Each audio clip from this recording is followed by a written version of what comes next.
Kung mapanood mo tong video na to, pwede ba kita maging supporter kahit wala akong maibibigay sa'yo, kahit naka-injector lang ako at di ako marunong mag-edit.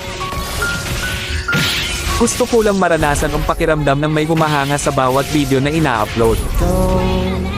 Sobrang saya kasi pag nakikita mo na may sumusuporta sa'yo kahit na simple lang mga ginagawa mo. Nakakasipag gumawa ng video at hindi nakakasawang mag-upload. Sa panahon kasi ngayon, pag wala kang maibibigay ay malabo ka pansinin ng iba. Sa halip puro masasakit na salita pa ang mababasa mo, nakakalungkot man isipin, pero yun ang totoo. Di ko naman nilalahat pero karamihan ganon.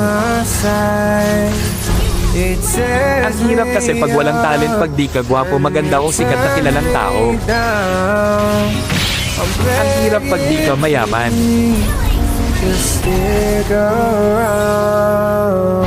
Okay lang sa akin basta lagi lang akong gagawa ng video kahit wala pang pumansin. Ang mahalaga lang sa akin